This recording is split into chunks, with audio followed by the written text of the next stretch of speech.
नमस्कार, बहुत स्वागत है। खबर दमदार देख रहे हैं आप। आपके साथ मैं हूं विकास ब्रजेश सक्सेना।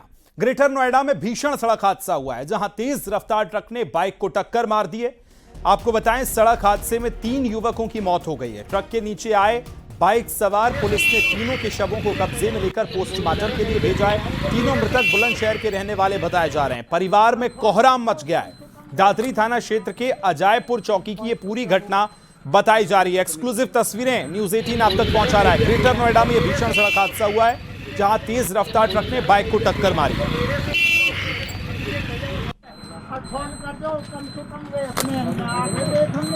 बाइक को क्या हुआ? बाइक को बिल्कुल खत्म ही कर दिया। गाजियाबाद में इलेक्ट्रिक शोरूम में भीषण आग लग गई। आग की चपेट में सटा हुआ गोदाम भी इसकी चपेट में आ गया है। आग से लाखों का सामान जलकर खाक हुआ।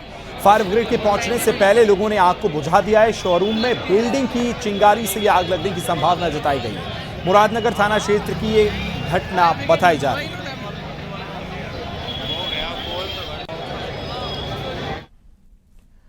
वहीं ग्रेटर नोएडा में चलते ट्रक में अचानक भीषण आग लग गई। देखते ही देखते धू धू कर पूरा ट्रक जल गया और कुछ ही मिनटों में आग ने पूरे ट्रक को अपनी चपेट में ले लिया। बताया जा रहा है कि ट्रक चालक और परिचालक ने कूदकर अपनी जान बचाई।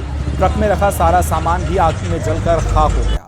दमकल विभाग की कई गाड़ियां मौके पर मौजूद थीं और आग को बुझाने की कोशिश की गई। आग लगने की वजह शॉर्ट सर्किट की आशंका जताई जा रही है।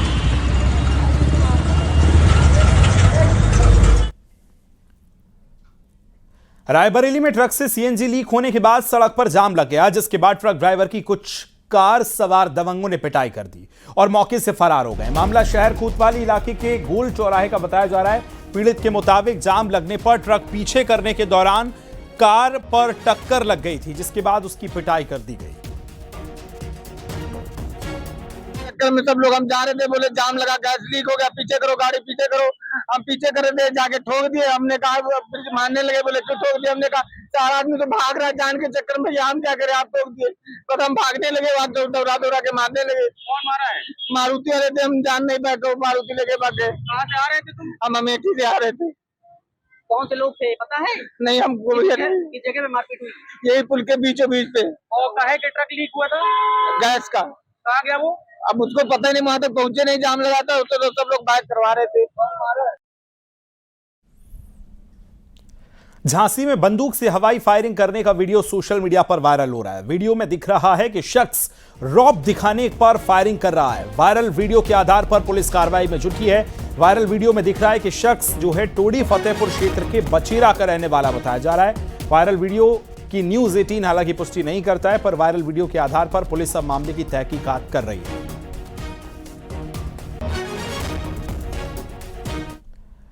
और मऊ में हाईवे पर साइकिल सवार छात्रा को बाइक ने जोरदार टक्कर मार दी, जिससे छात्रा बाइक से सीधे घसीटते हुए दूर जा गिरी। हादसे में छात्रा गंभीर रूप से घायल हो गई है, जिसके बाद उसे अस्पताल में भर्ती किया गया है। हादसे का लाइव वीडियो भी सीसीटीवी कैमरे में कैद हो गया है।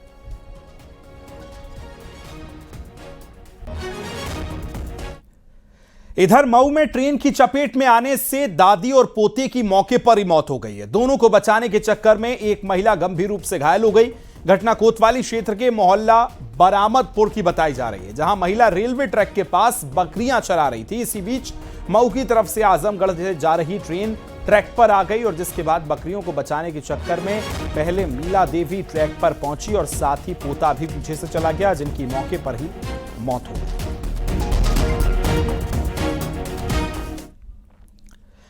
इधर संभल पुलिस ने भैंस चोरी के मामले का खुलासा कर दिया है। पुलिस ने 6 लोगों को गिरफ्तार किया। आरोपियों के पास से पुलिस ने 5 भैंस बरामद कर ली हैं। आरोपियों के खिलाफ 50 से ज्यादा मुकदमे दर्ज हैं और बवराला थाना के बाघऊ की यह खबर बताई जा रही है। इसको थाना बबराला पे सूचना प्राप्त हुई थी कि एक गांव है जिसका नाम बाघों की मड़ैया है, उसमें एक व्यक्ति के घर से करीबन 6 पशुओं की चोरी हो गई थी। सूचना मिलते ही मौके पर तत्काल एसओजी सर्विलांस और थाना बबराला की टीम पहुंची थी और इस घटना को अनावरण करने में लग गई थी। इस पर एक अभियोग भी पंजीकृत किया गया था। इसके बाद जब इसके ऊपर कार्य किया गया और पुराने चोरों को तस्दीक किया गया तो इसमें पता चला कि एक व्यक्ति जिसका नाम शाकिर है, उसने पूरी योजना अपने अन्य साथी जिनका नाम चमन पुत्र अली हसन है, नेमपाल उर्फ जनका है, नेकपाल और पप्पू, इनके साथ मिलके इस घटना को 26 अक्टूबर को अंजाम दिया था और जिसके अंदर इनकी सहायता एक नौशाद नाम के व्यक्ति ने भी की थी, जो कि इधर मेरठ में बाबा खाटू श्याम की मूर्ति का एक वीडियो सोशल मीडिया पर वायरल हो रहा है, जिसमें एक उद्यमी के घर बाबा खाटू श्याम की मूर्ति को दूध पिलाया जा रहा है। चम्मच में दूध भरकर मूर्ति के पास लगाते हुए कुछ ही पलों में चम्मच का दूध गायब हो जाता है। ये किसी ने इस पल को मोबाइल में कैद कर सोशल मीडिया पर वायरल कर दिया, जिसके बाद उनके घर पर श्रद्धालुओं की भीड़ लग गई और बाबा खाटू श्याम को दूध पिलाने वालों की कतार लग गई। भक्त दावा कर रहे हैं कि बाबा खाटू श्याम दूध को स्वीकार कर रहे हैं। बोल खाटू नरेश की जय। शाम को दूध पिलाया तो उन्होंने मतलब थोड़ा टाइम दिया, फिर उन्होंने बिल्कुल स्वीकार कर लिया दूध को, मतलब पूरा प्रसाद को पी लिया। आपके स्कूल में जितना था उन्होंने पी लिया, आपने देखा तो? हाँ, देखा था मैंने। इधर आगरा के शाहगंज में हुए धर्मांतरण के मामले ने फिर तूल पकड़ लिया है। पुलिस पर गंभीर आरोप है कि करीब 2 महीने पहले पुलिस ने अवैध धर्मांतरण मामले का पर्दाफाश किया था। मुख्य आरोपी पास्टर कंचन मित्तल के खिलाफ कोई ठोस कार्रवाई अभी तक नहीं होने से आक्रोश बढ़ गया है। मामले के वादी घनश्याम हिमलानी ने पुलिस पर कार्रवाई न करने का आरोप लगाया और आरोपी की गिरफ्तारी की मांग करते हुए मामले की एसटीएफ से जांच की मांग की गई है। की पुलिस मुझे कहीं ना कहीं अब ये लग रहा है कि बड़े मछलियों को पकड़ने में उनको बचाने का काम कर रही है। माननीय, मैं आज इस मंच के माध्यम से, आप मीडिया के माध्यम से उत्तर प्रदेश के यशस्वी मुख्यमंत्री योगी श्री आदित्यनाथ जी से ये मांग करता हूं कि अब इस मामले की जांच हम थाना शाहगंज से नहीं कराना चाहते, उच्च स्तर की जांच इसमें एसटीएफ से कराई जाए। कानपुर में एक बंद घर में महिला का शव बरामद हुआ। महिला की पहचान 35 साल की भारती गौतम के तौर पर हुई। भारती एक मुस्लिम शख्स के साथ लिव इन में रहती थी। घटना रायपुरवा थाना क्षेत्र के शक्कर मिल की बताई जा रही है। घर के बाहर कई दिन से ताला लगा हुआ था। बदबू आने पर पड़ोसियों ने पुलिस को सूचना दी। पुलिस ने घर का ताला तोड़ा तो कमरे के अंदर तख्त के नीचे महिला का शव पड़ा मिला है। रायपुरवा थाना क्षेत्र में एक बंद मकान में से खून बहता देख के कुछ लोगों ने थाने पे सूचना दी थी कि वहां से एक मकान के अंदर से खून आ रहा था। ऐसे में जब मौके पे हमारे थाना अध्यक्ष गए तो वहां पाया गया कि एक दरवाजा खोलने के बाद कि बेड के नीचे एक करीब 3-4 दिन या 5 दिन पुरानी महिला की बॉडी पड़ी हुई है। तो महिला की बॉडी को पोस्टमार्टम हेतु भेज दिया गया। इधर बागपत के पुराना कस्बा इलाके में छींटाकशी का विरोध करने पर मारपीट हुई है। घटना में एक महिला समेत 3 लोग घायल हो गए। घटना शहर कोतवाली क्षेत्र के पुराना कस्बा की बताई जा रही है। फिरोज ने रिश्ते की भावी पर छींटाकशी का विरोध करने पर फिरोज ने अपने साथियों के साथ मिलकर घर में घुसकर महिला के परिवार पर हमला कर दिया। लाठी डंडों से मारपीट में महिला समेत 3 लोग घायल हो गए। घायलों का जिला अस्पताल में इलाज किया जा रहा है।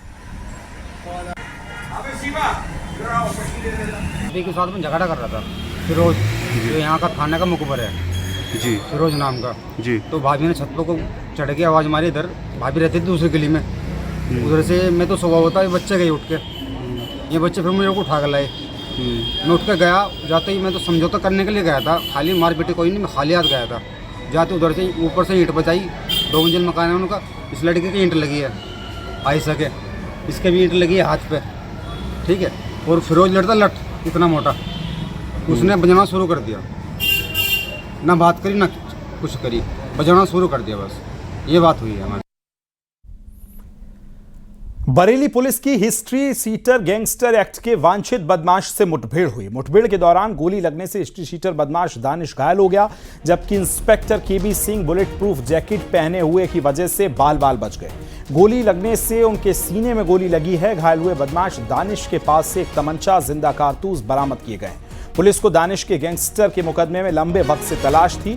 मुठभेड़ थाना आंवला इलाके में विलायतगंज मकबरा के पास हुई है। पैर में गोली लगने से दानिश घायल हो गया है।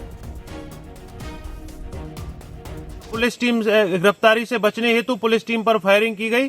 जवाबी कार्रवाई में पुलिस द्वारा भी फायरिंग की गई। दौरान मुठभेड़ इसको गिरफ्तार किया गया है। इसके दाहिने पैर में गोली लगी है। ये जो थाना आंवला का हिस्ट्री सीटर अपराधी है, इसका वृद्ध आपराधिक इतिहास है। 10 से अधिक संगीन धाराओं के अभियोग इस पर पंजीकृत हैं। दौरान मुठभेड़ इसके दाहिने पैर में गोली लगी है तथा इसके पास से एक नाजायज तमंचा तथा 2 कारतूस भी बरामद किए गए हैं। उपचार हेतु इसको सीएससी एडमिट करा दिया गया है। इधर अंबेडकर नगर पुलिस ने युवती से गैंग रेप के आरोप में 2 लोगों को गिरफ्तार किया है। आरोपियों की पहचान सत्येंद्र और आलोक चौहान के रूप में हुई है। पीड़िता की शिकायत के आधार पर पुलिस ने मामला दर्ज कर कार्रवाई शुरू कर दी है। घटना 30 अक्टूबर की बताई जा रही है। पीड़िता की शिकायत के मुताबिक सत्येंद्र ने उस कमरे पर उसे बुलाकर दुष्कर्म किया। पीड़िता के मुताबिक इस दौरान सत्येंद्र का दोस्त आलोक भी वहां आ गया और उसने दुष्कर्म किया है। गांव के ही सत्येंद्र पुत्र रामबाकस निवासी अकबरपुर, जो कि पीड़िता से पहले से ही परिचित था, उसने पीड़िता को अपने कमरे पर बुलाया था तथा पीड़िता के साथ दुराचार किया। उसका मित्र आलोक चौहान पुत्र राम तीरथ चौहान निवासी औलियापुर भी मौके पर आ गया और उसने भी पीड़िता के साथ दुराचार किया। इस संबंध में कोतवाली अकबरपुर में प्राप्त तहरीर के आधार पर अभियोग पंजीकृत कर लिया गया है। दोनों अभियुक्तों की गिरफ्तारी कर माननीय न्यायालय के समक्ष प्रस्तुत किया जा रहा है। अग्रिम विधिक कार्रवाई की जा रही है। चंदौली की पंडित दीनदयाल उपाध्याय स्टेशन पर चेकिंग के दौरान हवाला के लिए ले जाए जा रहे 24,40,000 रुपए बरामद हो गए। साथ ही पुलिस ने रुपयों के साथ एक आरोपी को गिरफ्तार कर लिया।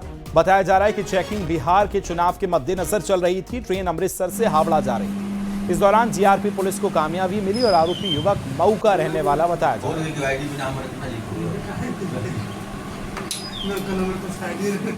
बिहार विधानसभा जो चुनाव होने वाला है उसके क्रम में उच्चाधिकारी गणों के निर्देश पर सघन चेकिंग चलाई जा रही है। उस चेकिंग के क्रम में एक युवक जो अमृतसर हावड़ा से बनारस से बिहार की तरफ जा रहा था, उसके पास से 24,40,000 रुपया नगद बरामद हुआ है। उसने कोई वैध प्रपत्र प्रस्तुत नहीं किए हैं।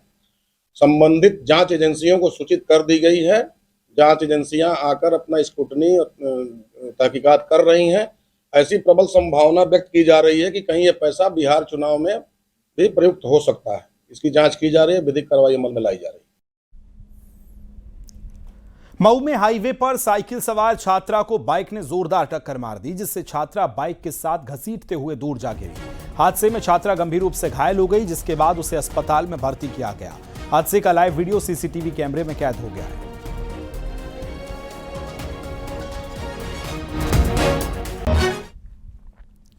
शामली में इधर पुलिस ने विशेष अभियान चलाकर 3 शातिर चोरों को गिरफ्तार कर लिया, जिनके पास से चोरी की 26 बाइकें बरामद हुई हैं। शातिर चोर शामली, हरियाणा और दिल्ली के रहने वाले बताए जा रहे हैं और आसपास के क्षेत्रों में बाइक चोरी की घटनाओं को अंजाम देते थे। पुलिस ने आरोपियों के पास से एक तमंचा, जिंदा कारतूस बरामद किए हैं। आरटीओ की फर्जी मोहरें भी इनसे बरामद की गई हैं।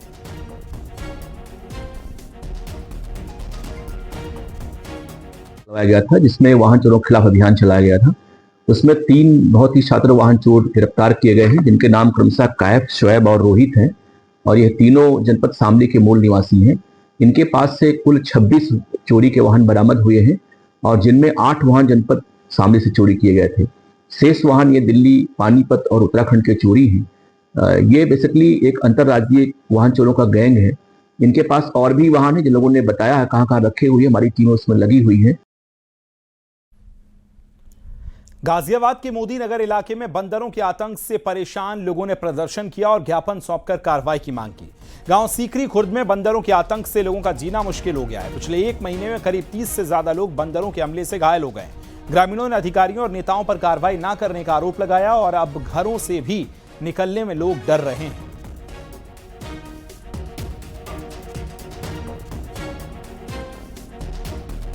सीकरी फाटक पर कुछ बंदर हैं 4-5 जिन्होंने बहुत बुरी तरह से आदमखोर की तरह वो इंसानों को लिपट रहे हैं और लगातार इंसानों को घायल कर रहे हैं। इस तरह से बुरी तरह से घायल कर दे रहे हैं कि उनकी जो हाथ की नसें हैं वो भी कट जा रही हैं, जिनका इलाज मोदी नगर के अंदर नहीं हो पा रहा है। मोदी नगर में सिर्फ फर्स्ट एड होती है जीवन हॉस्पिटल में, उसके बाद में रेफर कर दिया जाता है और जो आनंद हॉस्पिटल में, केएमसी में, ऐसे अस्पतालों में अपना इलाज कर रहे हैं, जिसमें लाखों का खर्च मजदूर और गरीब लोगों का आ जा रहा है। बहुत ज्यादा जनता परेशान है, जनता में आक्रोश भी है। लगातार पिछले 30 दिनों से ये प्रकरण चल रहा है और कई बार सभी विभागों ने अवगत करा दिया, शासन प्रशासन को भी अवगत करा दिया, लेकिन कोई भी सुनने के लिए तैयार नहीं है। बस्ती पुलिस की बदमाशों से मुठभेड़ हुई है। पैर में गोली लगने से 50,000 का इनामी घायल हो गया। घायल बदमाश का इलाज अस्पताल में चल रहा है। मुठभेड़ छावनी थाना क्षेत्र के सुनगहा गांव में हुई है। घायल हुआ बदमाश सद्दाम शातिर गौतस्कर है। उसके पास से एक अवैध तमंचा, पिस्टल, कारतूस बरामद की गई। छावनी पुलिस द्वारा एक 50,000 रुपए का जो इनामिया है गौतस्कर सद्दाम, उसको दौरान पुलिस मुठभेड़ गिरफ्तार किया गया है, जिसमें उसके पैर में गोली लगी है। उसको तत्काल उपचार के लिए यहाँ पर CHC विक्रमजोत में भर्ती कराया गया है, जहाँ उसका उपचार चल रहा है। ये एक बहुत ही शातिर गौतस्कर था और कई थानों में इसके विरुद्ध मुकदमे दर्ज हैं, गंभीर धाराओं में। खासकर गौतस्करी के मामले कई सारे इसके विरुद्ध हैं, जिसको देखते हुए इसके पीछे हमारी पुलिस लगी हुई थी। इसकी तलाश हम लोग को थी और आज जो है लगभग दिन में 1 बजे इसको हम लोगों ने दौरान पुलिस मुठभेड़ गिरफ्तार किया है। मुजफ्फरनगर पुलिस ने ऑपरेशन सवेरा के तहत नशा तस्करों के खिलाफ कड़ा एक्शन लिया। मीरापुर थाना पुलिस ने 3 शातिर नशा तस्करों को गिरफ्तार किया। आरोपियों के कब्जे से 58 किलो गांजा, 2 कारें बरामद हुई। बरामद किए गए गांजे की कीमत लगभग 15 लाख रुपए। गाड़ियों की लाइट में गांजा छिपाकर उड़ीसा से दूसरे राज्यों में तस्करी ये कर रहे थे। आरोपियों को संभल हीड़ा नहर पुल के पास से गिरफ्तार किया है। सवेरा की एक मुहिम चल रही है, जिसमें जो भी नशा के तस्कर हैं, जो भी मादक पदार्थ नशा जो हैं, जो भी इसके बेचने वाले हैं, उनके विरुद्ध सख्त विधिक कार्रवाई का एक अभियान चल रहा है। इसी क्रम में श्रीमान वरिष्ठ पुलिस अधीक्षक महोदय के पर्यवेक्षण में थाना मीरापुर पुलिस ने एक जो बड़ी कमर्शियल क्वांटिटी गांजा की है, जो बरामद की है। 58 किलोग्राम गांजा जो है बरामद किया गया है। 3 इसमें अभियुक्त जो है गिरफ्तार किए गए हैं। एक लोकेंद्र है, जो रहने वाला ग्राम मंदवाड़ा, थाना बुढ़ाना, मुजफ्फरनगर का है। 2 इसमें पानीपत के रहने वाले हैं, एक इनाम और एक तेजपाल। इधर चित्रकूट में गौशाला के चौकीदार की संदिग्ध हालत में मौत हो गई। चरवाहे सुबह गौशाला पहुंचे और कुल्लू का शव बिस्तर पर पड़ा मिला। घटना मानिकपुर थाना क्षेत्र के चुरेह गांव की है, जहां शव को पोस्टमार्टम के लिए भेजकर पुलिस अब आगे की जांच कर रही है।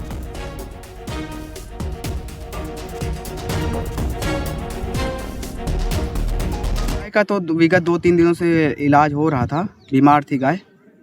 और व्यक्ति का आज सुबह चौकीदार का मुझे फ़ोन आया कि कोई वो जो चौकीदार जो है यहाँ देव हैं, तो उन्होंने फ़ोन किया कि यहाँ जो रात में रात्रि निवास करते हैं, उनकी सुबह मृत्यु हो गई है। तो हम गाय को देखे, गाय का हमने पंचनामा बनाया, PM किया है। बाकी तो उनका आगे का पुलिस को हमने इन्फॉर्म किया, 112 कॉल करके। पुलिस आई हुई है, अब आगे का कार्रवाई जारी है। मथुरा में एकादशी पर रितेश्वर महाराज की पदयात्रा में लोगों का सैलाब उमड़ा। इस पदयात्रा में DIG और कमिश्नर आगरा भी शामिल हुए। इस दौरान यमुना की आरती का भव्य नजारा देखने को मिला और लाखों भक्तों ने वृंदावन के घाटों पर पहुंचकर दीपदान किया। इस बीच सुरक्षा के पुख्ता इंतजाम नजर आए।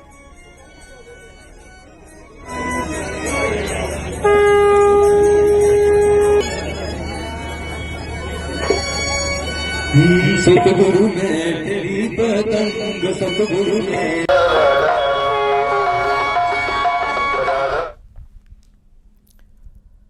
गोरखपुर में आज CM योगी ने गोरखपुर पुस्तक महोत्सव का उद्घाटन किया। कार्यक्रम में गोरखपुर से BJP सांसद रवि किशन शामिल हुए। कार्यक्रम में CM योगी ने कहा कि सभी को अच्छी किताबें पढ़ना चाहिए। कोई भी देश तभी आगे बढ़ता है जब वहां के नागरिक पढ़ने पर जोर देते हैं। CM ने कहा कि सरकार जगह जगह पुस्तकालय बनवा रही है, जिससे शहर हो या गांव, सभी को अच्छी पुस्तकें पढ़ने को मिल सकें। CM योगी ने कहा कि डबल इंजन की सरकार में तेजी से विकास के काम हो रहे हैं।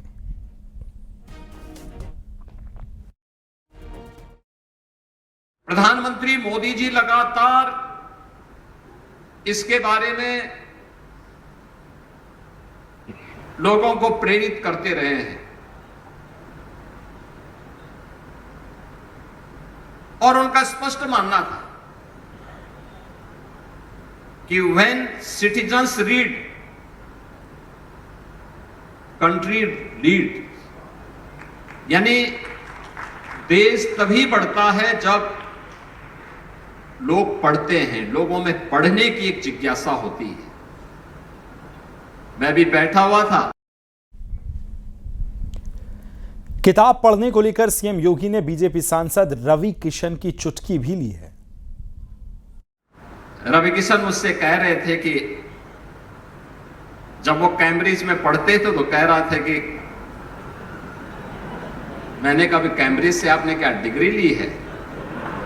कहा नहीं, 12वीं पास हूं मैं, लेकिन जो है मैंने वहां से ही डिग्री ली और एक दिन में 100 पुस्तकें पढ़ लेता था। मैंने कहा इसका मतलब आप पढ़ते नहीं थे।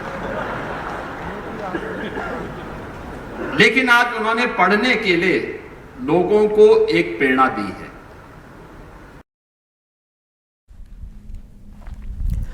बिहार चुनाव में प्रचार में जुटे अखिलेश यादव ने एक बार फिर महागठबंधन की जीत का दावा किया। साथ ही उन्होंने कहा कि जनता तेजस्वी यादव को सीएम बनाना चाहती है।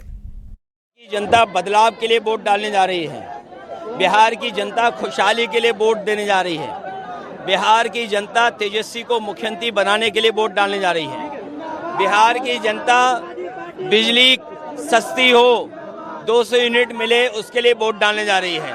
बिहार का नौजवान अपने भविष्य और नौकरी और रोजगार के लिए वोट डालने जा रही है। जिन्होंने पलायन कराया, इस बार उनको सबक सिखाने का काम जनता करेगी। लखनऊ में एसआईआर को लेकर यूपी बीजेपी की मीटिंग हुई। एसआईआर को लेकर पार्टी रणनीति तैयार की गई है। इस बैठक में बीजेपी के प्रदेश अध्यक्ष भूपेंद्र चौधरी, धर्मपाल, जिला अध्यक्ष और पदाधिकारी शामिल हुए। एसआईआर को लेकर जो पार्टी मंथन कर रही है।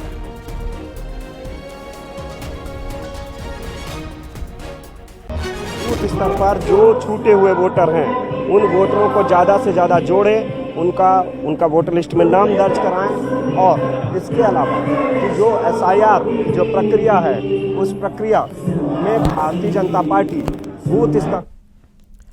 स्वामी प्रसाद मौर्य का एक विवादित बयान सामने आया। उन्होंने कहा कि जय श्री राम और जय बजरंगबली के नारे से तोड़फोड़ के कारण ढूंढे जा रहे हैं। उन्होंने कहा कि इससे दंगा करने वालों को तोड़फोड़ का लाइसेंस मिलता है। आज धर्म के ठेकेदार धर्म की दुहाई देकर आतंकवादी के रास्ते पर चल पड़े हैं। जय श्री राम, जय बजरंगबली का नारा मुस्लिम समाज के दुकानों, घरों, ईदगाहों, मस्जिदों, मदरसों पर तोड़फोड़ का लाइसेंस बन गया है। वहीं स्वामी प्रसाद मौर्य के बयान का समाजवादी पार्टी ने समर्थन कर दिया। सपा प्रवक्ता मनोज यादव ने क्या कहा, आपको सुनवाते हैं। भगवान राम को जय श्री राम का नारा, बजरंगबली का नारा देकर सिर्फ और सिर्फ हिंसा फैलाई है, लोगों को चिढ़ाया है, लोगों को जान ली है, लोगों को मार दिया गया, लोगों की इज्जत से खिलवाड़ किया गया। और लोगों को चिढ़ाने के लिए सबसे ज़्यादा अगर इस देश में कोई नारा बोला गया हिंदुओं को चिढ़ाने के लिए, खासकर जो शूद्र कैटेगरी में बीजेपी ने जिनको डिस्क्राइब कर रखा है, उनके सामने सिर्फ जय श्री राम बोला। उधर स्वामी प्रसाद मौर्य के बयान पर अयोध्या के संतों ने प्रतिक्रिया दी और स्वामी प्रसाद पर जमकर हमला बोला। स्वामी प्रसाद मौर्य देश का वो गद्दार व्यक्ति है कि जिसके साथ रहा उसी के साथ गद्दारी किया, जिस पार्टी के साथ रहा उस पार्टी के साथ गद्दारी किया, और ये सनातन के खिलाफ लगातार बोलता आ रहा है। कुछ लोगों को खुश करने के लिए, मजहबियों को, और यह ऐसा व्यक्ति है कि अपना भविष्य तो चौपट किया ही, अपने बेटी के भविष्य को भी यह खा गया। ऐसे जय श्री राम जो हमारे आराध्य हैं, इनका उद्घोष करना उसको लगता है कि यह दंगा है। मैं उससे पूछना चाहता हूं, तुम्हारे ऐसी ओछी मानसिकता के लोग जो नित्य निरंतर सनातनी पर कुठाराघात करता है, सनातन पर कुठाराघात करता है, तुम्हारे ऊपर उच्च स्तरीय जांच होना चाहिए। अंतर्राष्ट्रीय षड्यंत्र के तहत, फंडिंग के तहत देश में अराजकता फैलाना चाहता है। दुर्भाग्यपूर्ण है कि स्वामी प्रसाद आए दिन सनातन धर्म के ऊपर, सनातन धर्म हिंदू आस्था के ऊपर, उनके देवी देवताओं के ऊपर इस तरह का बयान दे करके ये शांति भंग करना चाहते हैं। जो भाईचारा एकता बना हुआ है उत्तर प्रदेश के अंदर, उसको भंग करना चाहते हैं। बहुजन समाज पार्टी की लखनऊ में आज बड़ी बैठक हुई। बीएसपी अध्यक्ष मायावती ने ओबीसी भाईचारा संगठन के साथ बैठक की और बैठक में मायावती ने ओबीसी समाज को बीएसपी से जोड़ने के लिए पार्टी द्वारा किए गए कार्यक्रम चलाए जा रहे थे उसकी समीक्षा की। साथ ही पार्टी नेताओं को निर्देश दिया कि ओबीसी समाज के लोगों को पार्टी से जोड़ें। मायावती ने कहा कि बीएसपी ने ओबीसी समाज के लिए हमेशा काम किया है कि बहुजन समाज पार्टी का एक पिछड़ा समाज भी बहुजन समाज पार्टी का ही अंग है और बहुजन समाज पार्टी ही पिछड़े समाज की लड़ाई मजबूती के साथ लड़ी है, चाहे वो मंडल कमीशन लागू कराना हुआ, चाहे इनकी भागीदारी राजनीतिक देने की बात आई। क्योंकि जब तक मानवर मसीहा कांशीराम साहब मान्य बहन जी ने बहुजन समाज पार्टी का गठन नहीं किया था, तब तक ओबीसी समाज में 78 ऐसी जातियां थी जिनको चुनाव लड़ने का भी अधिकार नहीं था। अगर उनको अधिकार मिला तो बहुजन समाज पार्टी बनने के बाद मिला। यहां वक्त बहुत छोटे से ब्रेक का है, खबरें लगातार जारी हैं।